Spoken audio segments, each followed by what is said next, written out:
അസ്സലാമു അലൈക്കും. എല്ലാവർക്കും ആയിഷ ഡ്രീം വേൾഡ് എന്ന യൂട്യൂബ് ചാനലിലേക്ക് സ്വാഗതം. ഇന്നത്തെ നമ്മുടെ റെസിപ്പി ഒരു മലബാർ വിഭവമായ കിളിക്കൂടാണ്. ഇത് ബീഫ് വെച്ചിട്ടാണ് ഞാൻ ഉണ്ടാക്കുന്നത്. അപ്പോൾ ഇതെങ്ങനെ ഉണ്ടാക്കുന്നത് എന്ന് നോക്കാം. അതിനു മുമ്പ് എൻ്റെ ചാനൽ സബ്സ്ക്രൈബ് ചെയ്യാത്തവരുണ്ടെങ്കിൽ ഒന്ന് പോയി സബ്സ്ക്രൈബ് ചെയ്യണേ. കിളിക്കൂട് ഉണ്ടാക്കുവാനായി ഞാനിവിടെ 250 ഗ്രാം ബീഫ് മഞ്ഞൾപ്പൊടിയും മുളക് പൊടിയും മല്ലിപ്പൊടിയും ഇട്ട് വേവിച്ചെടുത്തിട്ടുണ്ട്. ഇതൊന്ന് മിക്സിയുടെ ജാറിലിട്ട് ക്രഷ് ചെയ്തെടുക്കണം. ഇനി ഒരു പാൻ അടുപ്പത്ത് വെച്ച് അതിലേക്ക് 2 ടീസ്പൂൺ വെളിച്ചെണ്ണ ഒഴിച്ചു കൊടുക്കുക. അതിലേക്ക് 1 ടീസ്പൂൺ ഇഞ്ചി ചതച്ചത് ഇട്ട് കൊടുക്കാം. ഇനി ഒരു വലിയ സവാള ചെറുതായി അരിഞ്ഞത് ഇട്ട് വഴറ്റിയെടുക്കാം. അതിലേക്ക് 1/2 ടീസ്പൂൺ ഉപ്പ് ചേർത്ത് കൊടുക്കുന്നുണ്ട്. ഇനി 1 ടീസ്പൂൺ വെളുത്തുള്ളി ചതച്ചതും 1 ടീസ്പൂൺ പച്ചമുളക് ചെറുതായി അരിഞ്ഞതും 1 ടീസ്പൂൺ കറിവേപ്പില ചെറുതായി അരിഞ്ഞതും ചേർത്ത് കൊടുക്കുക.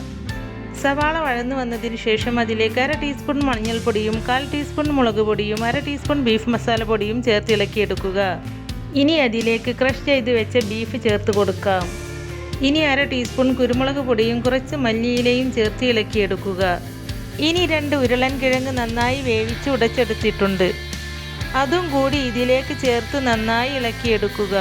ഇനി 1 ടീസ്പൂൺ നാരങ്ങ നീര് കൂടി ചേർത്ത് ഫ്ലെയിം ഓഫ് ചെയ്യാം. ഇനി ഞാനിവിടെ കുറച്ച് കാടമുട്ട എടുത്തിട്ടുണ്ട്. മസാല നന്നായി ചൂടാറിയതിന് ശേഷം ചെറിയ ഉരുളകളാക്കി അതിന് നടുവിൽ ഒരു കുഴി ഉണ്ടാക്കി അതിലൊരു കാടമുട്ട വെച്ച് വീണ്ടും ഇതുപോലെ ഉരുട്ടിയെടുക്കുക. ഇതുപോലെ എല്ലാം ചെയ്തെടുക്കുക.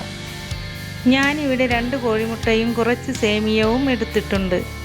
ഇനി ഒരു ബോൾസ് എടുത്ത് ആദ്യം കോഴിമുട്ടയിൽ മുക്കിയെടുത്ത് പിന്നെ സേമിയം കൊണ്ട് റോൾ ചെയ്തെടുക്കുക.